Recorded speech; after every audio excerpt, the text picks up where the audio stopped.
On today's Join Us in France, a milestone episode with Elise on the city of Lourdes in the southwest of France. Lourdes attracts 6 million visitors each year. It's definitely a big deal and most likely a place you've heard about. We explain why Lourdes is so unique in today's 2-year anniversary show.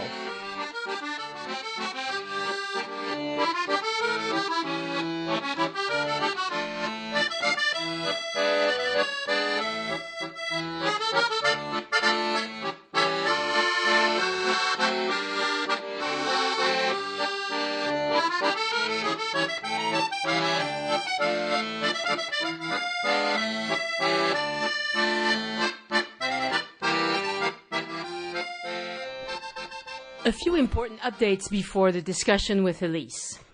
One of the problems I've had with Join Us in France is that I've worked very hard to keep up with a self-imposed weekly production schedule. Each episode takes 8 to 12 hours to research, produce, publish, advertise, etc. And this has been eating up most of my time outside of work. And now that I've changed jobs, it's really difficult for me to keep up.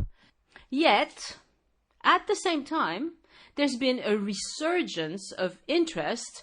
Lots of new people are finding the podcast, many of them through a really nice blog called Secrets of Paris, and I welcome all of you.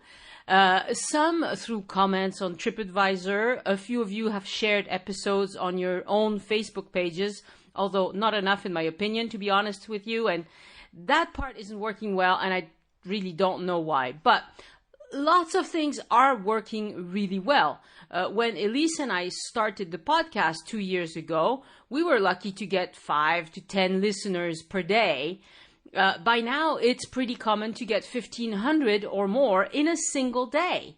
Now, it's nothing like NPR or some of the other ginormous podcasts, but it's gratifying to see some growth and to hear from listeners who clearly enjoy the show. So, there is no question that I will continue producing the show. I get great questions and suggestions all the time, but I'm going to have to go to a looser release schedule because I just can't keep up. I'll do twice a month for sure, probably more if things click just right, but I hope you won't be too disappointed. I'm committed and excited about the show, but I have to be realistic and open with you at the same time. The other issue is that the website is in great need of improvement. There is so much information there, but it's hard to find for visitors who are not super savvy about searching and poking around. And the new people who just stumble upon the show don't necessarily understand what's happening. I haven't really found the time to update the episodes map since Matt created it. And, you know, I hate to think how long that's going to take me to do. That's why I keep putting it off. And of course, I also want to write some travel books and give a more genuine presentation of travel to France. When will I ever get to that? It's really hard to say. So I ask for your patience and continued support.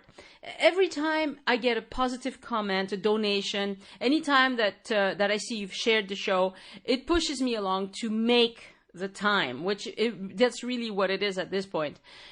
And speaking of things that push me along, this week I want to thank 3 people for their donations. Misha Green, she says, "Thank you, I love your podcasts."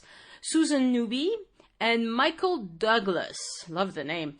And he says, he sent me a long email, but one of the things he says that's really interesting, he says, "Since there have been a few episodes covering what to do on a short visit to Paris, I'll share my 2 cents, which is really good. That's exactly what I want. If you have input, send it in, put it as a comment on the website, or send it in so I can read it so everybody can hear it.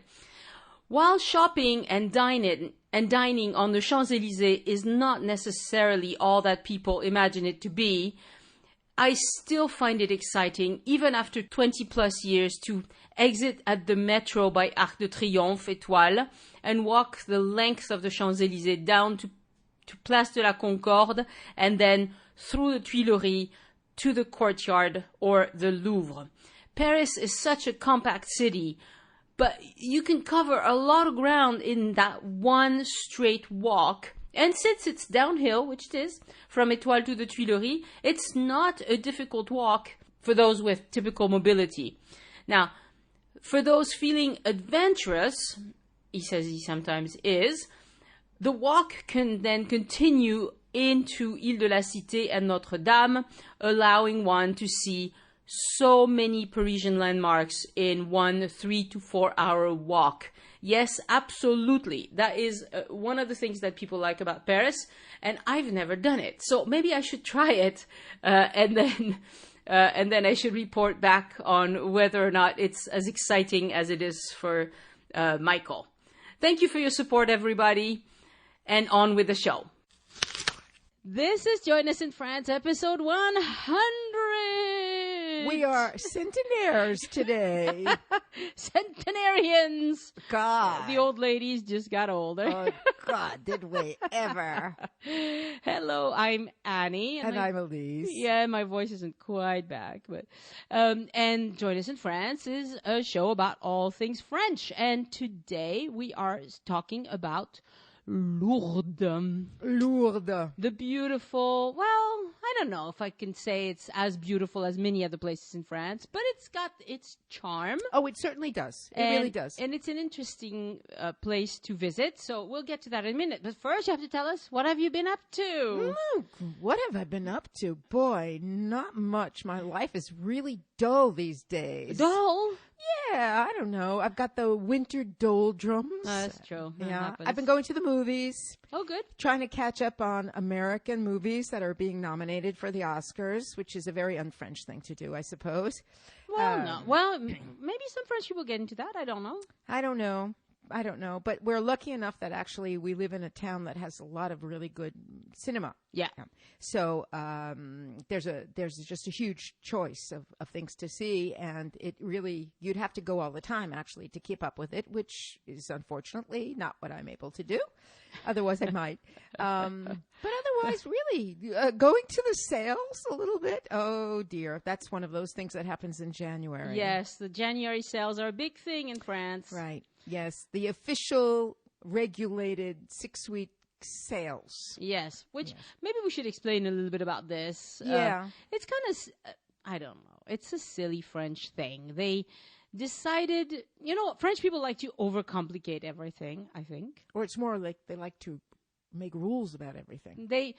But only so that they can then break the rules. That's true. Right? That's true. So a couple of decades ago, the government decided that they needed to set official sales time during which retailers are allowed to discount products. Right. But as a result, it's only twice a year. It's the beginning of January, usually around the 5th or the 6th or 7th or something like that. For officially 6 weeks. Yes, for 6 official weeks. So people they used to rush to the stores to get the best stuff on discount, and then the discounts get progressively better and better on the goods that are left. So goods that are left. Right. So but I don't find the sales all that exciting. I don't care for them, really. This is the deal. I have no idea, to be honest, how long this official sales thing has existed, because, of course, the other one is in the summertime. But what has happened is that because the merchants have found it too strange that there's only this designated period, a number of years ago, the government decided to allow the different stores, and particularly, of course, retail stores that sell clothing and, I guess, household goods and things like that, to have what they call promotion. But they can't call it sales. Yeah. So les soldes is sales. Is sales. That's right now. So what happens now is that there are 2 times each half year that there are promotion, and I find that I get better deals when I go into the stores in that time. Yeah. Because it's basically the same thing, except that what happens is the only thing they don't do is they don't discount and get rid of everything. Like now, they're going to try and discount and get rid of as much as they can in terms of their winter stock, even though winter hasn't really ever happened here. Yeah, it's been pretty mild this year, yeah. But they push it more so that you get and it's not like the States, where you can get coupon discounts. And one of the rules in France, which is always interesting, is that you can't use more than one discount at a time. Yeah. Which for Americans would like, what? I mean, you can't take your 5,000 off coupon and go and then get your 30% off and et cetera, et cetera. Yeah, no, yeah. you can't, but it is true that a lot of people, and I guess I could say I'm included in that, there are certain things that I do go and wait for the sales to buy. Yeah. Because it's pretty strategic. Like people like my sister who are she loves fashion. Right. And she will eye a pair of boots. Right. For weeks. And she will go back to that store to check on her boots to see if they still have her size. Right. But she's not ever quite ready to buy them. And then the morning of the sales, she'll be like, so she's there right away. There, right? Because she knows that's the items she right. wants. And I'm not that motivated by boots or much of anything else. So no, but it is true that if you have your eye on something very specific, yeah. You have and to she really always buys boots that cost €1,000. Yeah, anyway, well, and that's the other thing, of Yeah. course, and that's the other thing. I don't know if we've ever really done I don't remember if we've ever really talked about this, but of course, one of the things in France is that a lot of the prices are regulated. Yeah. So that is the other thing. You see, clothing is expensive because it's really regulated, because there's a lot of added on tax, and so when you go into a store, like I go and buy my underwear on sale, because underwear is very beautiful and very nice, but it's expensive. Yeah. And so even if I get it for half off, I figure, they're still making money off of me. It doesn't make any difference, but I'm not going to go pay full price for it, But anyway, so that's what my very exciting January has been. Sales and movies, pretty much, Yeah. Oh, well, that's okay. It's kind of a quiet work time. Yeah, I've worked an awful lot myself. So I had a nice visit in the U.S., got lots of snow and cold and all that. It was lovely, though. It was very pleasant. So always fun to spend Christmas. And I don't know if you saw this, because I was just on the computer this morning. There's a warning for the storm of the decade coming up the northeast coast. The northeast coast again? Yep. Well, they Mid-Atlantic, going from Washington, D.C. all the way up to Boston. And I read it's a long article, and they said that probably will hit more in the D.C. area, and then maybe they don't know how badly it will be. Badly it will hit the New Jersey, New York area, because I don't understand how that changes. But they said this time they're warning people ahead of time it's going to be a biggie. And so, of course, since New York City had 70 degrees Fahrenheit at Christmas. Wow. That's I don't think anybody's taken their winter clothes out yet. They're going to have to. They're going to have to now. Yeah. Yeah, this year in France, we've had a very mild winter so far. The north of France gets a little colder, but it's really, I think I've had ice on my car twice, yeah. This year. That's right. And my car sleeps outside. Yeah. And, it's not been difficult. No, Most years we get more than that. We get more than that. But just, we're certainly not talking about Lourdes for the moment, but just as I mentioned, because of the strange weather patterns all over every place, including, of course, in France, unfortunately this year, so far, since the 1st of January, there have been more deaths by avalanche than in a long time, because of what they call the plaque de neige. The underlying neige is not solid enough, because it's not cold enough. It's not cold enough. And so it's not even stable. The other day there was a tragedy where it was actually soldiers who were training to do mountain rescue, and they had a whole group of people who were killed, and they were the ones that should have known how to deal with this stuff, but apparently it's very, very unpredictable. Yes, it is. And there were a bunch of teenage high school people that was another thing. But this one was actually real soldiers who trained to be snow rescuers, and they were doing an exercise. And yeah, that's my brother. What my brother did in the French army. Is that what he did? Yep, chasseur alpin. Oh, yeah, very romantic. As long as there are no avalanches. They have the weirdest hats. Anyway. Anyway. The uniform. Oh, well, talking about mountains, maybe that's a good segue into talking about Lourdes. Lourdes is in the mountains. Lourdes is in the mountains. So Lourdes is actually, it's pronounced Lourdes. Everybody may or may not realize that there is an S on the end of Lourdes.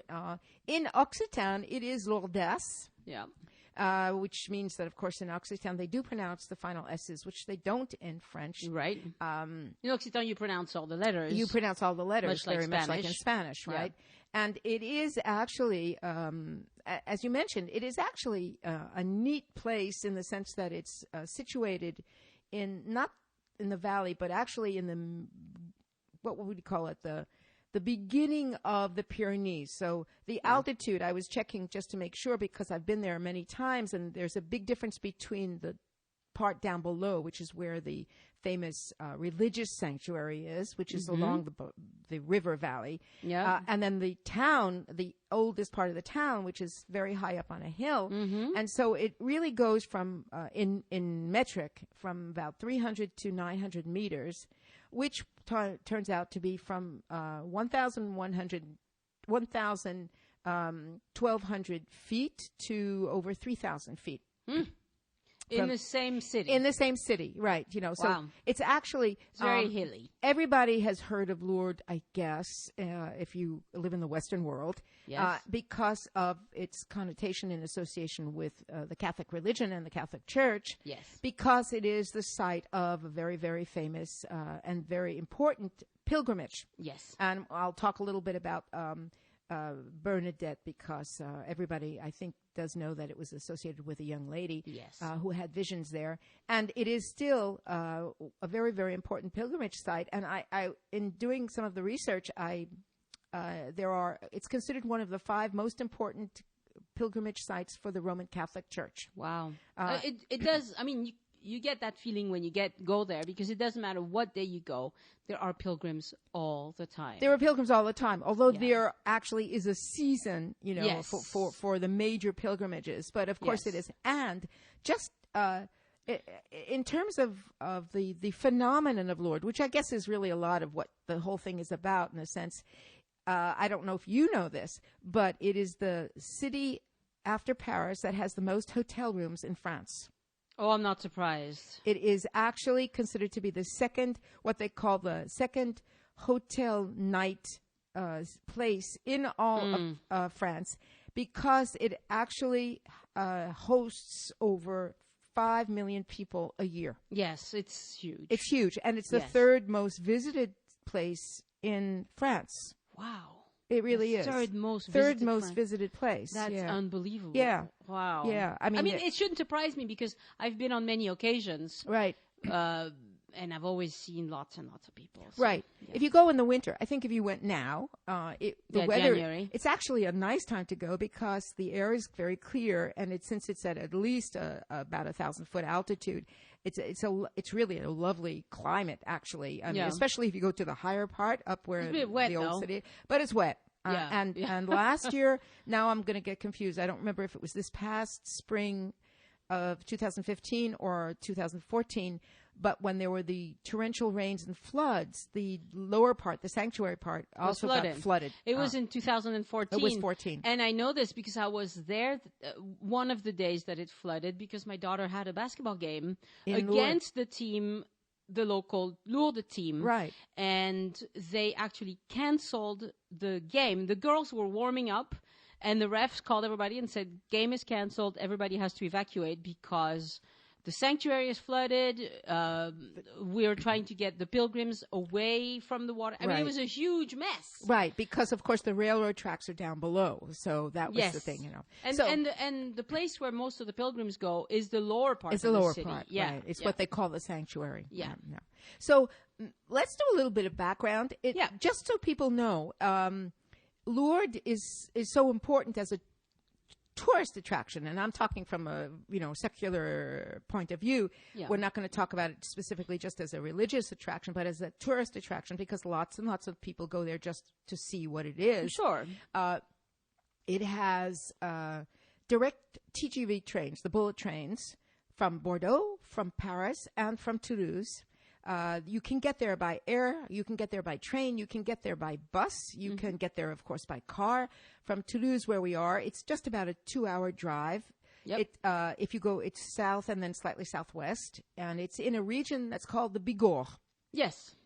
And the Bigorre is the name of what was an old county under the ancient regime, which means that there was a count of Bigorre. And the county of Bigorre was part of what is known as Gascony. Yep. And all of this is part of these little princedoms that existed in the Pyrenees until all of this was unified under the French king. So this is in the region of Bigorre, and the people there, if you really talk to someone whose family comes from there for a long time, they have a definite accent because you can bet that everybody has a great-grandparent who spoke Gascon. And their little local dialect. And Lourdes was actually, for a long time, the seat of the Count's chateau. Yeah, there's a chateau there. And there's a chateau. And I don't know if you've been to it.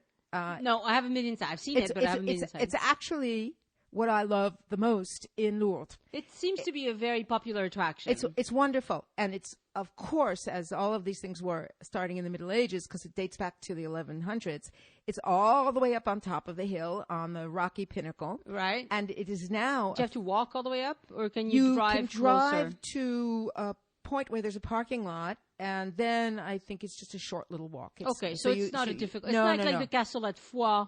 No. Where it's a hike. A bit of a hike. No, it's less of a hike than that, but it's you have to go up a little bit. Yeah, but okay. The parking lot's a little bit down below. But it's actually fabulous because it's a museum. Mm-hmm.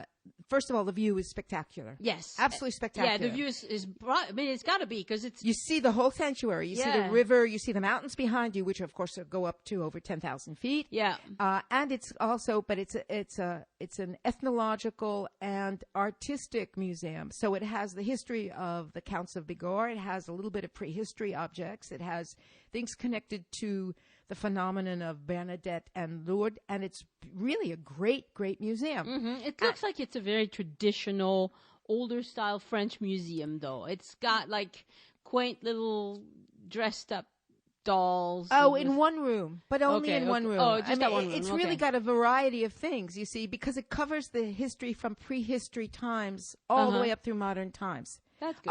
All the way up through the 19th century. And I like it because it's also got this very lovely kind of space outside where you can just sort of sit and get this feeling of Lourdes as a medieval city and not just as this pilgrimage site, you see. Yeah. And of course, the thing about Lourdes as a city is that it's really divided in two, because you have the city as a place where there are many people who live and has a lot of activity. It's got a permanent population of about 15,000, which makes it a medium-sized town for France, right? And a very wonderful outdoor market, food market, and lots of little nice restaurants all the way up in this high part, which is really almost separate from the part that's connected to the pilgrimage, which takes this one road, this main road that goes all the way down to where the entrance to the sanctuary is. And that street, as soon as you leave the upper part, is just nothing but tourist curio shops that sell things connected to the sanctuary. And it sells also, I mean, I twice took people as a private tour visit to Lourdes. Mm-hmm. And being that I'm not Catholic, I just watched them because it was very important for them. They went in and everybody got, all of these people that I was with, and each time they got these little plastic bottles. Because one of the things they do when you go into the sanctuary, besides the fact that you walk the path and go through these, there are three churches, but is you go to the grotto where the source of water is that is supposed to be the healing water. Yeah. And everybody gets this water and it's free. The water is free, but the bottles are not. No, the bottles are not, but they're really not expensive. I mean, you know. It's just a little plastic bottle. It's just a little plastic bottle. But so you really have a city that's, in a sense, divided in two. But the reality is that today, in our times, the life and the economic vitality of the city is based on the sanctuary. You know, it really is. It really is. It used to be a place where there were a lot of quarries and there was a lot of textile because there are lots of little rivers. And of course, the whole point is that the story of Lourdes as a place of religious sanctuary is connected to the water, and the water is connected to the fact that in this area, which is here we go, because I'm not a geologist and I really have a hard time with all this. I don't even know how to pronounce this. It's gneiss, the kind of rock, and it's not volcanic, but it's not limestone. So, but it's a kind of rock, and this. How do you spell that word? Gneiss. Gneiss. Yeah. It is a rock like certain kinds of granite, and I don't believe that there's granite there. I think it's there's a lot of schist. There's a lot of other stuff. Yeah. But there's a lot of radioactivity in some of the rock. Not dangerous radioactivity, but just enough. And I'll talk about this after we talk about the story of Bernadette. That I know because I did some research about this a while ago. That there is actually a tradition, if you want to call it that, going back to the Romans, because the Romans were among the first people to establish a town there, of people going into the various caves and grottos that are all through the foothills that run along this east-west passageway, and having what we could call visions. Oh. See, so that, of course, is because there are people who are scientists who would like to give an explanation that's a rational explanation for what happened. But whatever. People can have their own opinion. So basically, Lourdes is a town that was occupied from the Romans. It was used to do quarries, and it's on really the edge of what was the main Roman road going east-west all the way to the Atlantic. So lots and lots of towns were established that way. And then because of all of these little rivers feeding into the big river there, and the big river there is called the Gave, the Gave de Pau. Yeah. And Gave is a word that comes from Gascon, and it means a river that comes from the mountains. And it specifically now means a river that has lots of very fast running water. And when you see it, you really understand that, you know. And it's a mountain stream. But it's a river. I mean, it's really a fast flowing river. And when you see it, even as it goes past Po, which is a little further up, it turns into a bigger river. And of course, it empties into the Adour and out into the ocean eventually. But Gave is the term that's used. And so when you walk around where the sanctuary is, which is along the river, you notice that there are spots where there are springs coming out. You know, there isn't just one. So this has been something that exists geologically for a very, very long time. It's a natural phenomenon. It's a natural phenomenon. That doesn't just happen in that one grotto, but in many others. In many, many others. And it's filled with these grottos. And of course, interestingly, the word in French is grotte. And, of course, in English, we say grotto, which I think is the Italian or the Latin version of the word with the O at the end. But, of course, all that means is that it's an open-sided little cave, basically. It's very small. It's very, very small. It's very small. Very small. It's kind of like an indentation in the cliff rock. Yeah, it's pretty much. It's pretty much, you know. It's like a big boulder came off of it. Right. And so you have the size of maybe... I don't know. The grotto is maybe what? Well, you know, I don't know if they've expanded it, but I would say it's probably about 4 meters wide, maybe 5 at the most. Yeah. But that's because they've probably expanded it a little bit. Yeah. Anyway, I mean, there's a railing it's around it. You know, it's a small little. I mean, when you hear it's a cave, you might think big thing. Right. No, it's small. No, it's shallow. Yeah. Right. Yeah. I mean, it's like if somebody carved out under a cliff, which is basically exactly what it is, right? It's carved out of a cliff.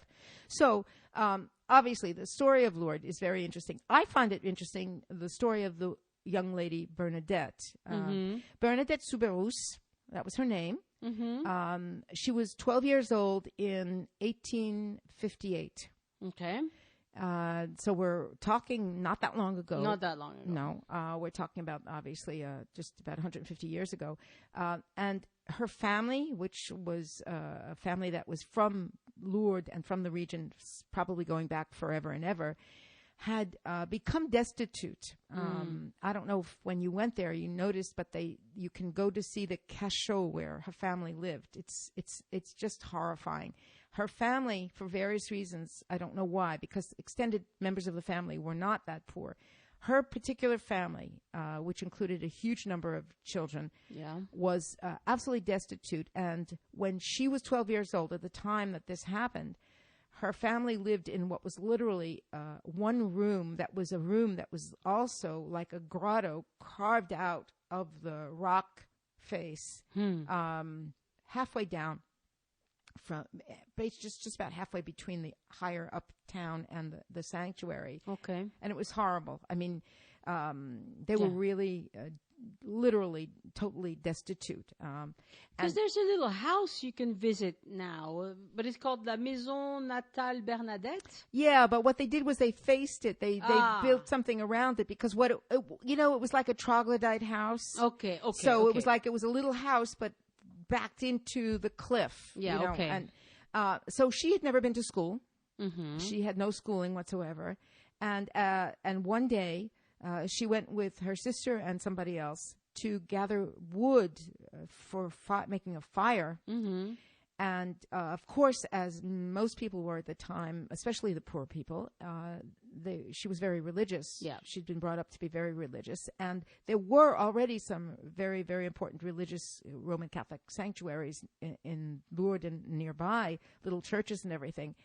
And so one particular day, she went off with these two other people, and she separated from them to gather up some wood.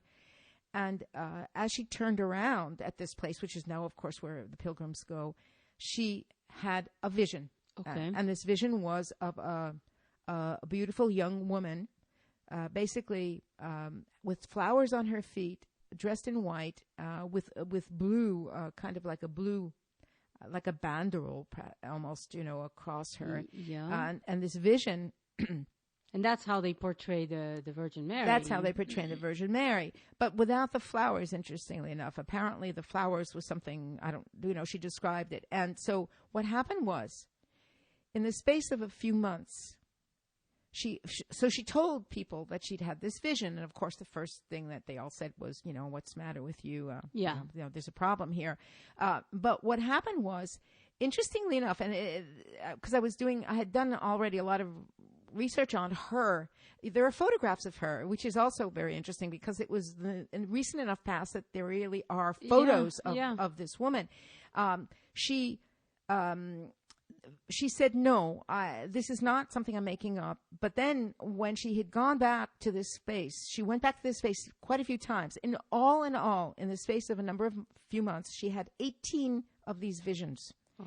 And by the time she'd already had 7 or 8, what had happened was that instead of defending herself from nonsense, people saying she was hallucinating, she was sick, she was on drugs or whatever, what had happened was, since the local townspeople heard her talking about having these visions, people started having a kind of a collective psychosis, if you want to call it, and they started saying that this was a miracle, and she was the one that insisted that there was nothing about a miracle attached to this, that it was simply that she was genuinely having this vision every time she went to this one specific place.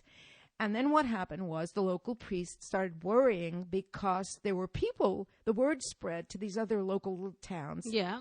And people were starting to come to see if they could also see this vision. And of course, nobody else could see this vision, including her sister and her cousin. I mean, nobody else could see this.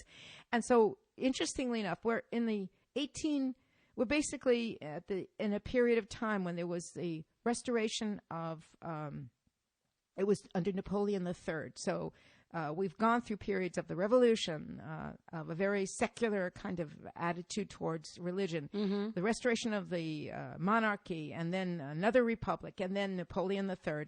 And the church was very, very, very skittish about having anything that looked like it was going to really attract attention to it, because the church was really not very well viewed except by the poor people in the rural areas at this point. So what happened was that the local priest asked for a bishop, the Bishop of Tarbes, to come and mediate, in a sense, because they were worried that the word was going to spread and there was going to be this kind of thing where masses of people started showing up, and they didn't want this to happen. See, this is what makes the story so interesting. Yeah. So what happened was that the bishop came, and he had a conversation with this young Bernadette. And now, remember, this is a young girl who'd never, ever been to school in her life. So she was illiterate, and she started quoting, because at the end of the visions that she started to have, the woman, this young woman, started saying things to her. And what she said to her in Occitan, so I can't repeat it in Occitan, but basically what she said to her was, she said, "I am the Immaculate Conception." And what is so strange... And apparently she spoke Occitan. And she, of course, spoke Occitan, right? But this is what happened. This threw the bishop, because the concept of the Immaculate Conception, which meant that the Virgin Mary had been conceived also by God, was a concept that had existed only for 4 years. That was dogma that was written and accepted by the Roman Catholic Church. Now, wait a minute. Are you saying that before that they didn't believe that Jesus was... No, before that they didn't make it official that the Virgin Mary was born of an Immaculate Conception. Oh, herself. Herself. And so... Oh, I didn't know this. Yeah. And so I'm a Catholic. Oh, I was okay. a Catholic. So it turns out that it was in 1854 that Rome made this as an official dogma that the Virgin Mary was now going to be... This is why all the churches that are named after the Immaculate Conception are all after that time period. Oh. So what happens is this bishop looks at this young girl and says, "How do you know about the Immaculate Conception? You've never studied anything. You've never been to... catechism. Nothing taught it. See, nobody taught this concept, and she was quoting it in this way. So, of course, it's... This is where... you start wondering exactly what was going on. Yeah. And so what happened was the bishop contacted Rome, obviously, and said, "Look, we do have to have an examination of what's going on with this young girl, because this is not just a typical case of somebody having hallucinations, of having visions." Yeah. And she had a total of 18 of these visions. And by the time she had finished having these visions, the church had decided that they were legitimate. Now, what does that mean? It means that when the people started to come, they allowed them to come on the grounds that they were going to be going to some kind of religious sanctuary. But the other thing, and this is, of course, the reason why Lourdes still exists and is so important for all of the people who really are believers, is because one of the last things that happened as one of her last visions was that the Virgin Mary said to her, "If you dig in the ground right in front of where I am, a spring will come up, and this water will be holy water, and it will help cure people." And so she dug in the, and I don't think she actually dug very deep. I quite honestly have no idea. And sure enough, a spring came up, which, of course, is not unlikely given the geological formations in that area, there. you poke your But what happened was that the source, the spring, it surged out. I mean, it's never dried up. It's been this amazing source of water ever since. And so as soon as that happened, people started coming, and if they touched the water or if they drank it, some people who obviously had what we would now consider to be scientifically psychosomatic kinds of illnesses started to feel better and get cured. And this is why the church decided to control what was going on. Because even back in the middle of the 19th century, the church had already had so many problems and had been through a lot with people attacking it, that it sent several panels of people from Rome to witness what was going on before they would allow it to be officially considered to be a holy site. A miracle didn't come till later. Oh, okay. I mean, there are hierarchies in the church. So what they said was, it's a place of cure as an official. It's a cure, right? Okay. So that is the beginning of people going to Lourdes and to be cured. Now, two things that make it really interesting. Since 1862, which is when they officially constructed a sanctuary there, and they started the building of a church that was right above on top of the cliff where this grotto is, there have been officially over 2,000 cures. Wow. Officially. And that is cures where doctors have examined people. Yeah. They verify them. Wow. And of course, but they decided to make it a place of cures. And it wasn't until 1925 that the Catholic Church designated it as a place of miracles, because the Church is very careful now. They have procedures and whatever. So, but what I find really interesting, what I guess I find interesting and kind of touching, is the story of Bernadette. So what happened was she was already not very healthy. Having lived in horribly humid and probably very dirty kind of circumstances, she had the beginning of tuberculosis. She had other ailments that were typical of very poor people living in a relatively humid climate. But because she was considered to be someone who had had these visions, she was allowed to go to a convent, and they sent her. She told the church officials that she didn't want to stay in Lourdes because she did not want to become an attraction.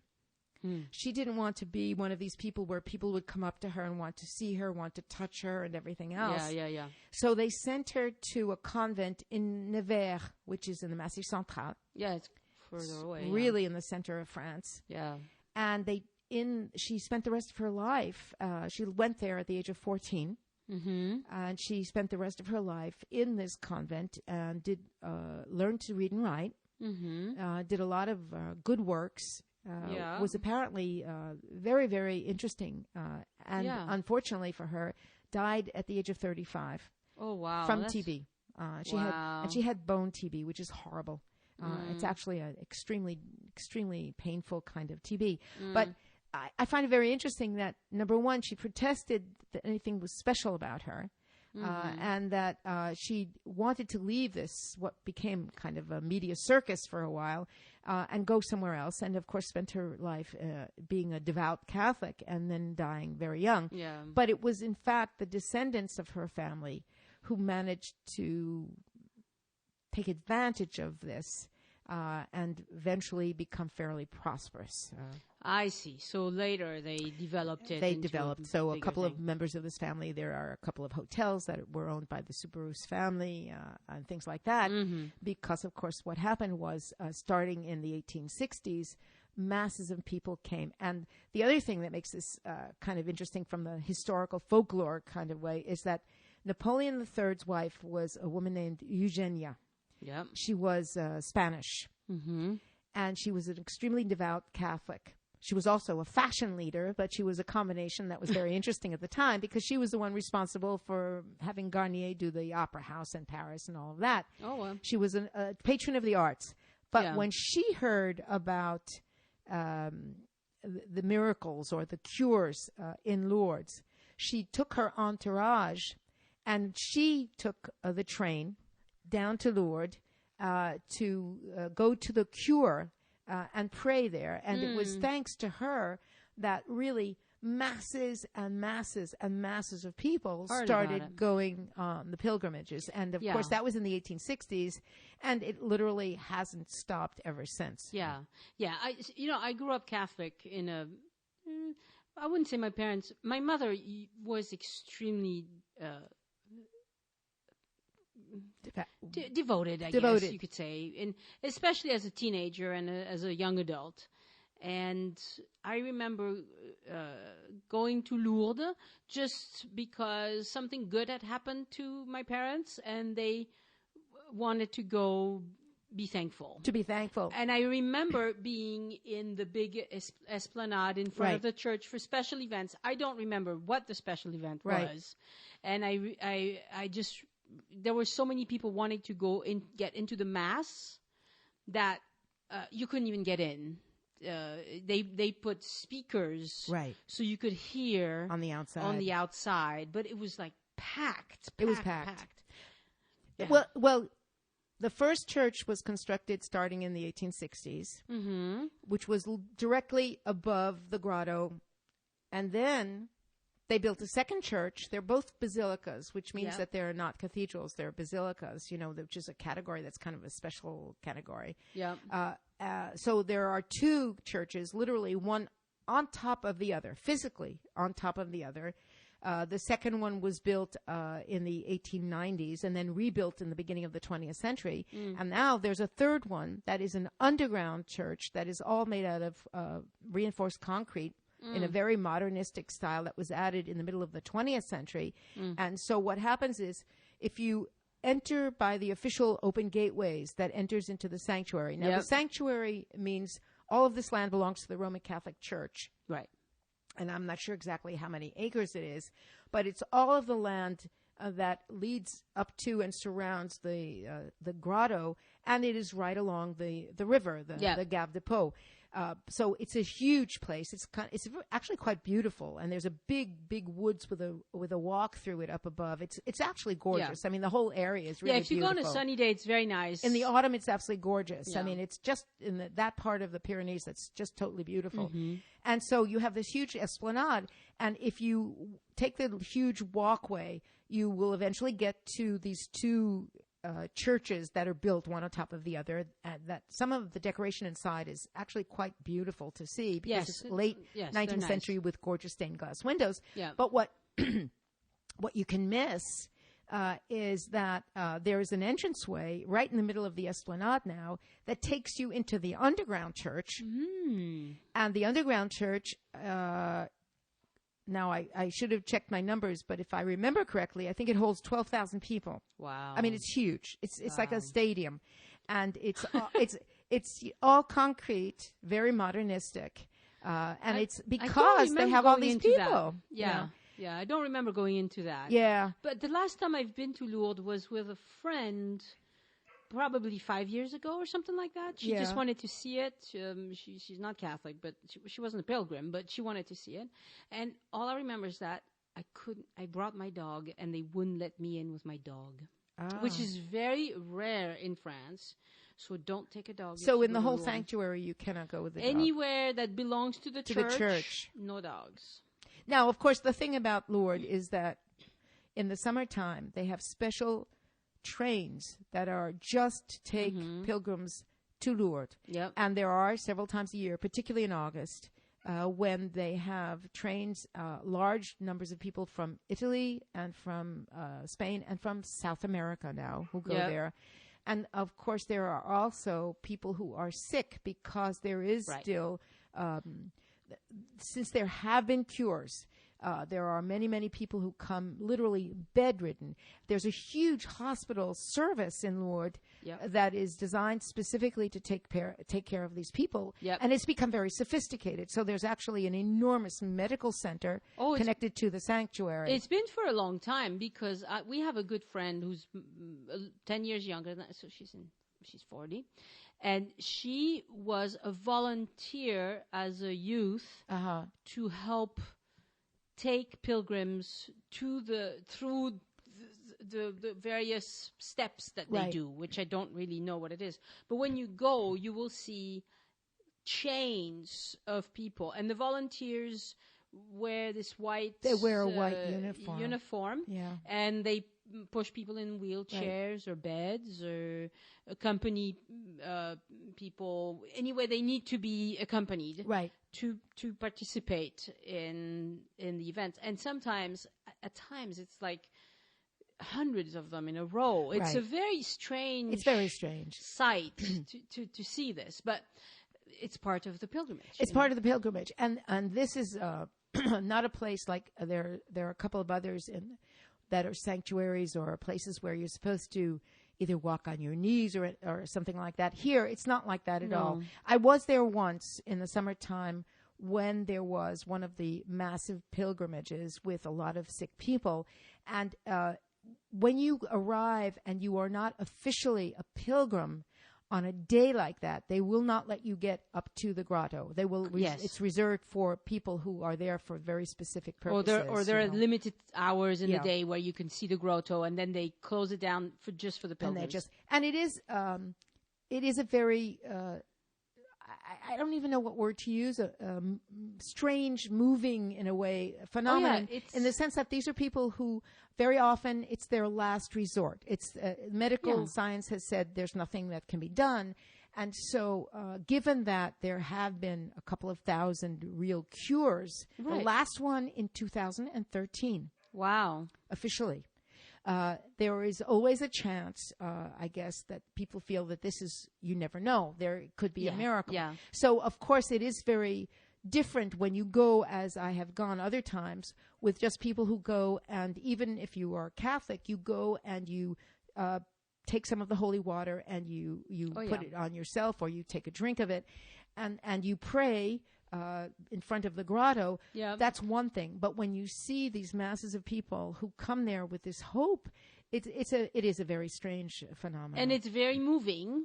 And there are also people like my parents who went. I know my parents went several times. Just for saying thanks. Just for saying thank you for something. And they were not particularly religious. I mean, my mother used to be, but the older she got, the less religious she got. And even in her 50s, they were taking drives down to Lourdes to say thank you for something special. And I don't even remember what it was, but it was meaningful to them. So it's a very strong draw, I guess, for people. You know. Well, I mean, let's face it. I mean, there are people who are just total skeptics and say this is all silly, but believing in something really makes a difference for a lot of people. Of course. And so if it makes you feel better, it's a nice drive, and you go there and you stay or you don't stay, and you come right back. What's interesting is that from a, let's say, secular point of view, the phenomenon of what happened there made Lourdes enter the modern age. So it was one of the very first cities to have a full tramway, because so many people starting in the 1860s wanted to go there, that by 1880 it had this very modern tramway system. It opened up with these luxurious Belle Epoque hotels, and of course it stayed a very, very important tourist site anyway. And it developed parallel industry so that you have good restaurants, you have, these fancy hotels. Now, most of the people who go there really go for religious purposes, but not all of them, Oh, yeah. There's plenty of people who go because they just want to see it. They just want to see it. So you have the pilgrims, you have the people who want to say thank you, and then you have the curious. And those are all good reasons to go, I think. I mean, and the fact is, there are actually gorgeous hikes that you can do and walks, because it's just in this gorgeous part of the foothills of the Pyrenees Mountains. Yes. And now this is just one of those things. I had to throw this in because here in Toulouse, we have a place that you and I both know called Place d'Esquirol. Yes. Place d'Esquirol is one of the... But it's Place Esquirol, pas Place d'Esquirol. D'Esquirol. No, Esquirol. I think it's d'Esquirol, but anyway, whatever. I mean, Esquirol was actually a doctor. I mean, he was actually a psychiatrist.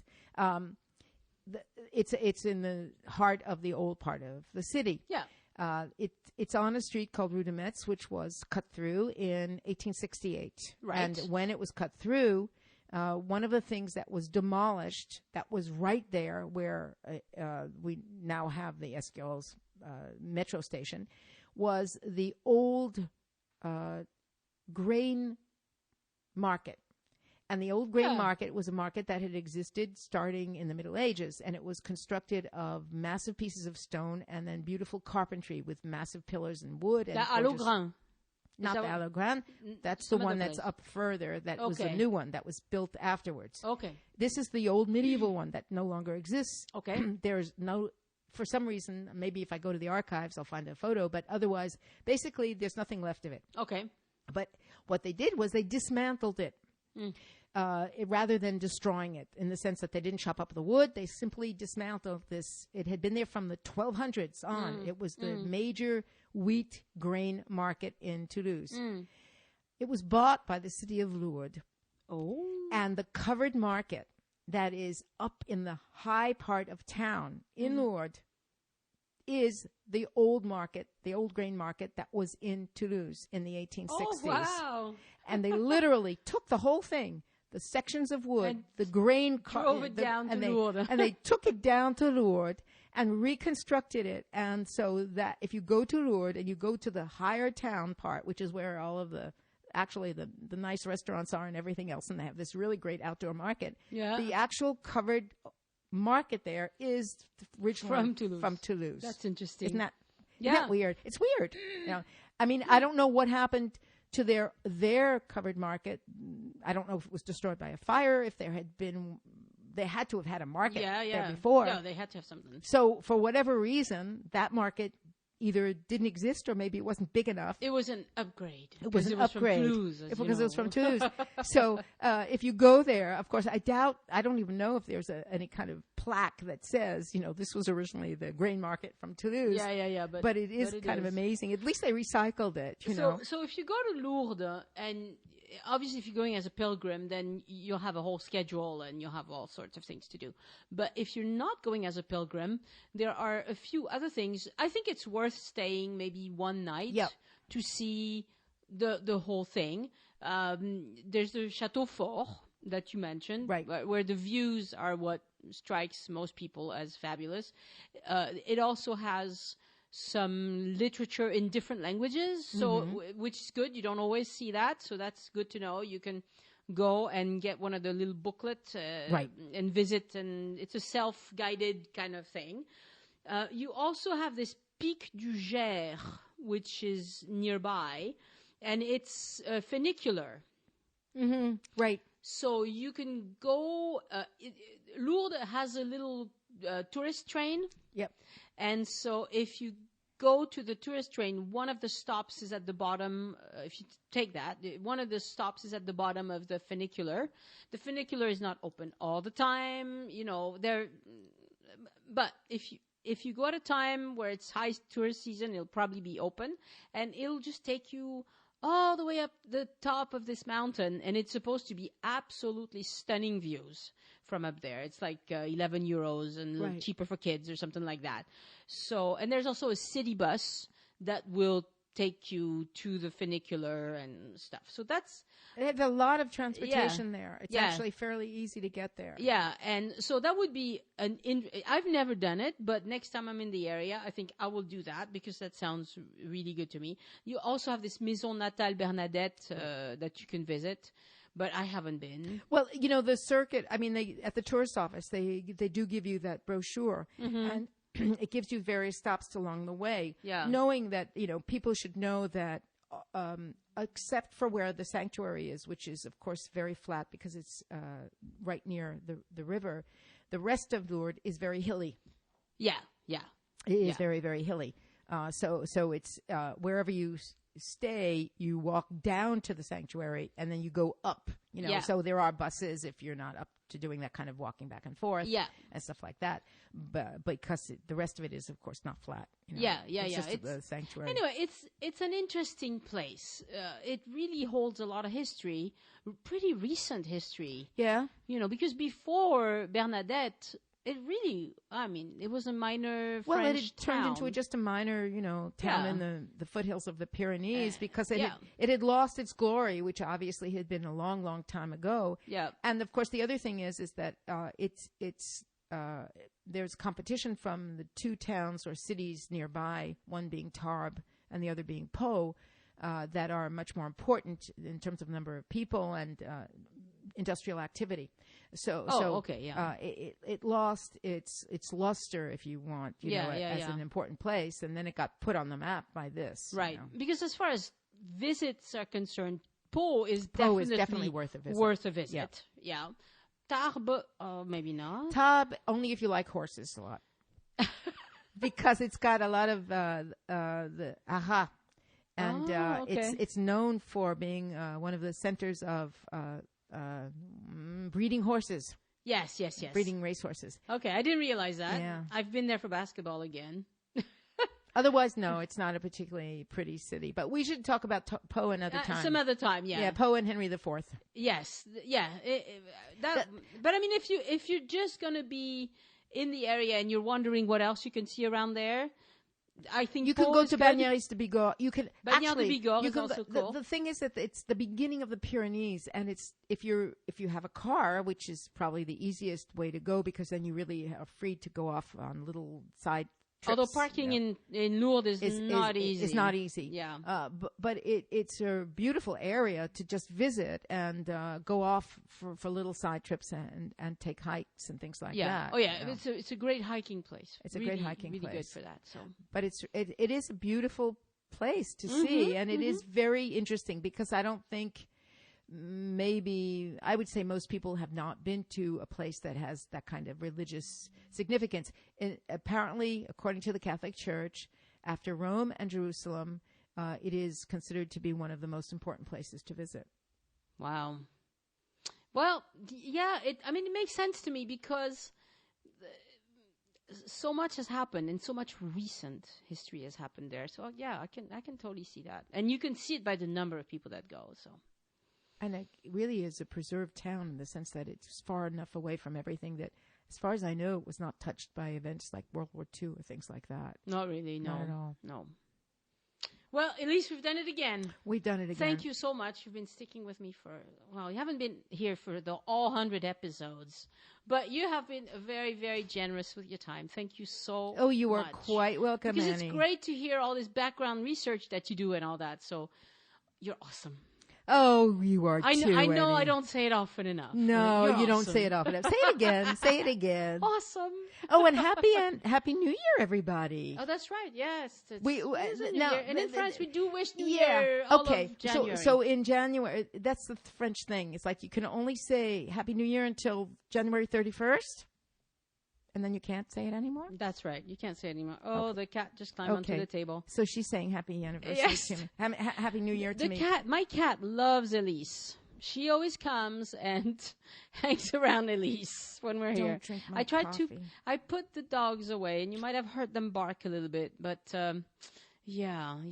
She's saying happy New Year to me right now. Oh, she's rubbing herself up against Elise. She's a sweet cat. Here, listen to her purr. She's Oh, God, listen to that. Oh, have a good time out there, everybody. All right, everybody. And if you go to Lourdes, let us know. We'd love to hear your feedback. Exactly. All right. Au revoir. Au revoir. If Join Us in France makes your life happier and your trip planning easier, let us know by joining the mailing list, subscribing to the podcast, reviewing the show on iTunes, sharing status updates on Facebook, or sending in a donation. Merci beaucoup.